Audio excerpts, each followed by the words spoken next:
नमस्कार, बहुत बहुत स्वागत है न्यूज 21 में आप सबका। मैं हूं आपके साथ ऋतिका पाने। हमारा स्पेशल बुलेटिन देख रहे हैं अपना बिहार। अब बिहार की कुछ प्रमुख खबरों से शुरुआत करें बुलेटिन की। जहानाबाद से आ रही है, जो कि प्रधानमंत्री टीबी मुक्त भारत अभियान के अंतर्गत जिले में 75 टीबी मरीजों को फूड बास्केट वितरित किए गए। कार्यक्रम जो है जीएनएम प्रशिक्षण संस्था जहानाबाद में आयोजित किया गया है, जिसकी अध्यक्षता जिला पदाधिकारी अलंकृता पांडे ने की है।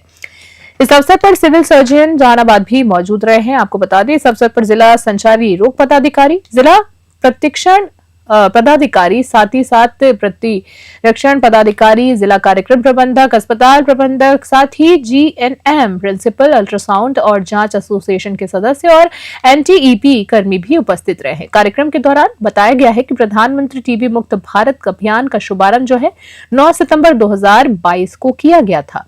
जिला पदाधिकारी अलंकृता पांडे ने आम नागरिकों, जनप्रतिनिधियों, गैर सरकारी संस्थाओं और कॉर्पोरेट संस्थानों से अपील की है कि वे विषय मित्र बनकर टीबी मुक्त भारत अभियान को सशक्त करें और टीबी रोगियों की मदद करने का संकल्प लें। जहानाबाद से वरुण कुमार की खास रिपोर्ट देख रहे हैं आप।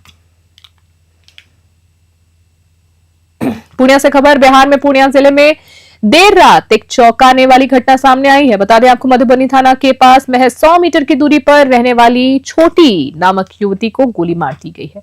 घायल को तुरंत पूर्णिया मेडिकल कॉलेज में ले जाया गया है, लेकिन इलाज के दौरान उनकी मौत हो गई है। स्थानीय सूत्रों के अनुसार गोली चलाने का आरोप युवती के अपने भाई पर ही लगा है। प्रारंभिक जानकारी के अनुसार मामला प्रेम प्रसंग से जुड़ा हो सकता है। हालांकि परिवार और पुलिस ने अभी इस पर कोई आधिकारिक पुष्टि नहीं की है। लड़की के पिता ने बताया है कि घटना के समय वे घर में नहीं थे और उन्हें नहीं पता था कि गोली किसने चलाई है। घटना के बाद गांव में दहशत फैल गई है। वहीं लोग अवाक हैं, परेशान हैं, हैरान भी हैं। भाई बहन के रिश्ते की मर्यादा इस तरह से झकझोर दी गई है। बता दें आपको, पुलिस फिलहाल पोस्टमार्टम रिपोर्ट और गवाहों के बयान के आधार पर गहन जांच में जुटी है। पूर्णिया से विनीत राज की रिपोर्ट देख रहे हैं आप।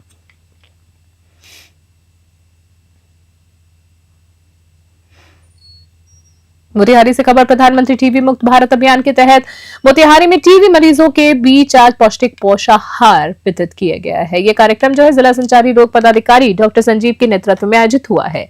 शहर के 3 निजी चिकित्सक डॉक्टर सुवस्ती सिन्हा, डॉक्टर सुशील कुमार सिन्हा और साथ ही साथ डॉक्टर राकेश कुमार ने 5 टीबी रोगियों को गोद लेकर पोषण और उपचार में मदद करने का संकल्प लिया है। साथ ही साथ वहीं डॉक्टर आशुतोष शरण ने भी करीब 30 टीबी मरीजों के लिए पोषण पोटली वितरित करने की सहमति जताई है। डॉक्टर संजीव ने बताया कि टीबी मरीजों के लिए संतुलित आहार अत्यंत आवश्यक है। उन्होंने कहा है कि भारत को टीबी मुक्त बनाने का लक्ष्य है। इस साल भारत में लगभग 26 लाख लोग इस बीमारी से प्रभावित होते हैं और करीब जो है 4 लाख लोग इसकी वजह से मृत्यु को प्राप्त होते हैं। मोतिहारी से अमरजीत सिंह की खास रिपोर्ट देख रहे हैं आप। मोतिहारी से खबर। अनुमंडल पदाधिकारी सदर मोतिहारी सह निर्वाचन निबंधन पदाधिकारी 11 सुगोली की अध्यक्षता में सेक्टर पदाधिकारियों की बैठक पूर्वी चंपारण समाहरणालय डॉक्टर राजेंद्र प्रसाद सभागार में संपन्न हुई है।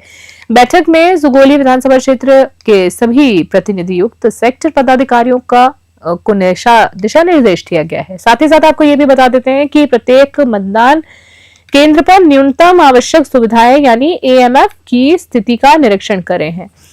इनमें पेयजल, शौचालय, रैंप, प्रकाश व्यवस्था और साइनेज की स्थिति शामिल है। साथ ही साथ अनुमंडल पदाधिकारी ने कहा है कि प्रत्येक पदाधिकारी अपने सेक्टर के मतदान केंद्रों की भौगोलिक स्थिति, पहुंच मार्ग, क्षेत्र की संवेदनशीलता और अति संवेदनशीलता का गहन अध्ययन करें। मोतिहारी से अमरजीत सिंह की रिपोर्ट देख रहे हैं आप।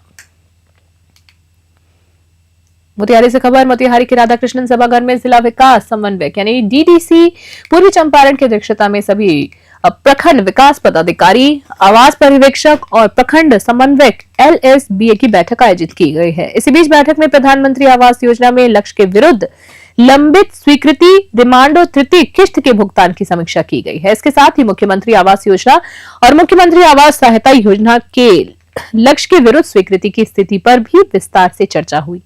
सभी उपस्थित प्रखंड विकास पदाधिकारी और आवास पर्यवेक्षक को लंबित कार्यों को शीघ्र पूरा करने के निर्देश दिए गए हैं। मोतिहारी से अमरजीत सिंह की खास रिपोर्ट देख रहे हैं।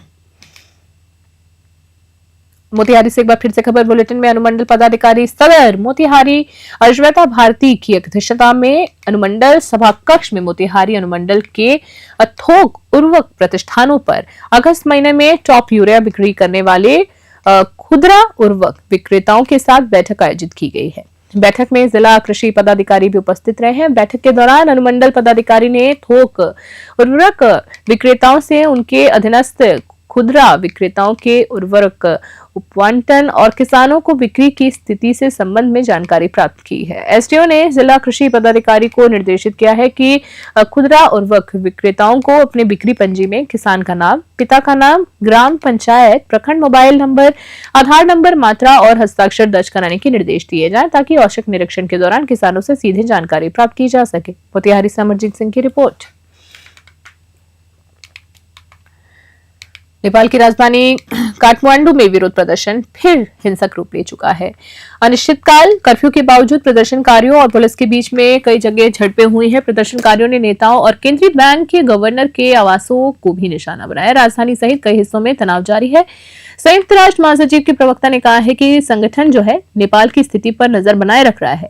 हालात को काबू करने के लिए भारी तैनाती भी की गई है, लेकिन स्थिति अभी तक पूरी तरह से सामान्य नहीं हुई है। वहीं बिहार के रक्सौल क्षेत्र में भी नेपाल के हालत के चलते अलर्ट जारी किया गया है। रक्सौल से भूपेंद्र पांडे की रिपोर्ट।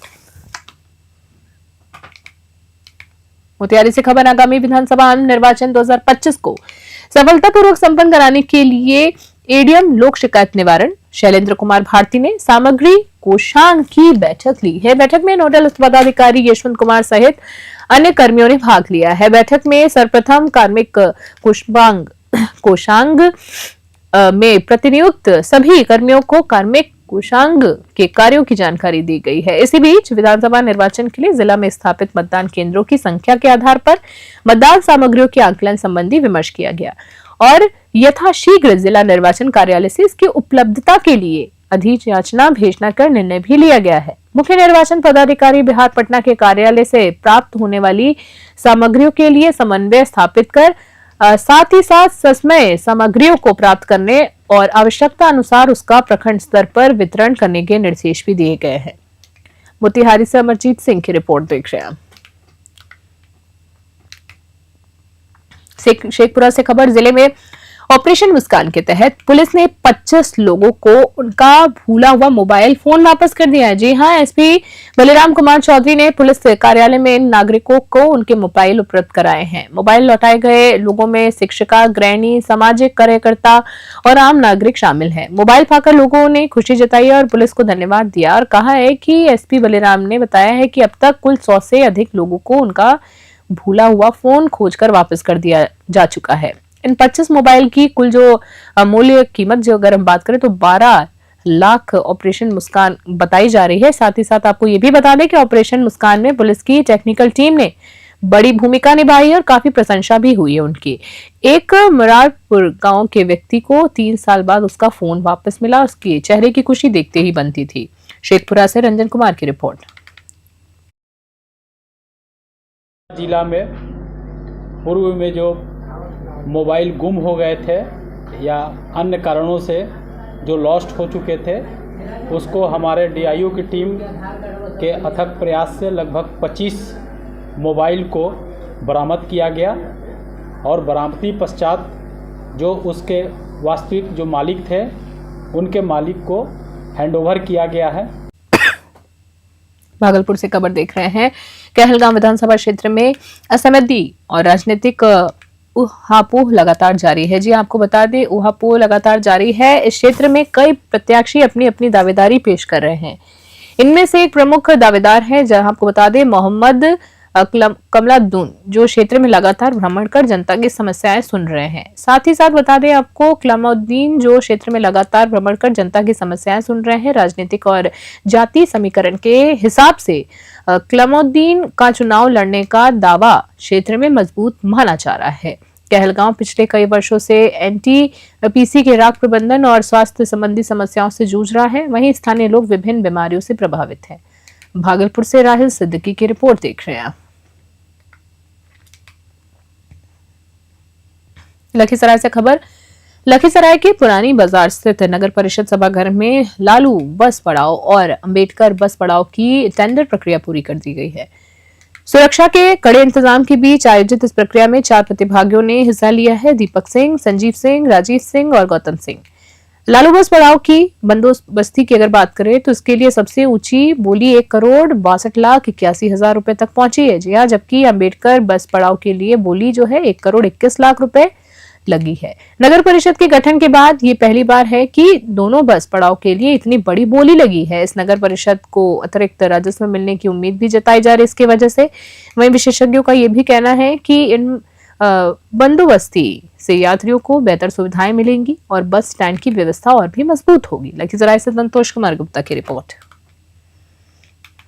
हम लोग जो है निष्पक्ष तरीका से प्रयास करता है कि नगर परिषद के जो कार्य हो निष्पक्ष तरीका से हो और पारदर्शी ढंग से हो, ताकि जो है सभी को भाग लेने का अवसर मिले। उसी का यह प्रयास है। हमारे डीसी साहब के नेतृत्व में अभी बोली लगाई गई, आप लोग भी इसे देख रहे हैं। तो इसको हम लोग चाहते हैं कि पारदर्शी तरीका से काम हो और उसी का यह परिणाम है कि इस तरह से आज बोली लगी है। और ये हमारे लिए खुशी की बात है कि हम लोग अपना रेवेन्यू बढ़ा रहे हैं, जिससे हमको शहर में कुछ जो विकास की योजनाएं लागू करनी है उसको हम लोग अच्छे से लागू कर पाएंगे। देखिए, आज लखीसराय नगर परिषद के द्वारा अंबेडकर बस पड़ाव का जो निविदा निकाला गया था उसमें 4 बीडदाता भाग लिए थे। दीपक कुमार, विनय कुमार, कुमार गौरव और संजीव कुमार। ये अंबेडकर बस पड़ाव का था। उसमें 87वां राउंड 87 राउंड तक बोली चली, जिसमें कि 1,21,31,000 रुपया में श्री दीपक कुमार को अंबेडकर बस पड़ाव दिया गया। पटना से खबर आ रही है जी, आपको पता था उत्तर प्रदेश में सत्ता की साझेदार ओम प्रकाश राजभर की अगुवाई वाली सोहेलदेव भारतीय समाज पार्टी यानी सुबसपा इस बार बिहार की चुनावी रणनीति में अपनी मौजूदगी दर्ज कराने के लिए पूरी तरीके से तैयार है। पार्टी को मजबूती देने के लिए मकसद जो है लोजपा के रामविलास से सुबसपा में शामिल हुए डॉक्टर शशि भूषण प्रसाद का पटना में भव्य स्वागत किया गया है। पार्टी कार्यकर्ताओं ने रैली निकाली है, जिसके बाद डॉक्टर शशि भूषण प्रसाद ने मीडिया को संबोधित किया है। उन्होंने ये भी बताया है कि एनडीए के घटक दलों में सीटों के बंटवारे पर भी बातचीत जारी है और फिलहाल ये फाइनल नहीं हुआ है कि किसके हिस्से कितनी सीटें आएंगी। उन्होंने ये भी कहा है कि इस बार सुबसपा भी टिकट की हिस्सेदारी होगी और बीजेपी के शीर्ष नेताओं से बातचीत का दौर लगातार जारी है। साथ ही उन्होंने ये भी जानकारी दी है कि 12 सितंबर को पटना में पार्टी का राष्ट्रीय कार्यालय उद्घाटन और राष्ट्रीय अधिवेशन आयोजित किया जाएगा। पटना से ब्यूरो रिपोर्ट देख रहे हैं आप। हम उम्मीद करते हैं कि हमारे शीर्ष नेता लगातार बात कर रहे हैं। हमें बिहार में भी हम एनडीए गठबंधन के साथ चुनाव लड़ने जा रहे हैं। लोजपा की छोड़ दिया था। देखिए, मैं अपने शब्दों में कह चुका हूं कि जहां पे सम्मान हो, जहां पे नीतियां हो, जहां पे महिलाओं के लिए इस तरह से कार्य करने की 1 to 1 जाकर मिलने की जो शीर्ष नेता है, जिनका संपर्क और संबंध ऐसा है कि कोई भी दबा कुचला, कोई भी वंचित अगर हमारे राष्ट्रीय अध्यक्ष जी से बात करना चाहे, मिलना चाहे तो हमेशा उपलब्ध है फोन पर, व्यक्तिगत तौर पे। ये तमाम चीजें मुझे पसंद आई और मैंने इस पार्टी को प्रभावित होकर ज्वाइन किया। खास बुलेटिन में इतना ही। बने रहने न्यूज़ 21। नमस्कार।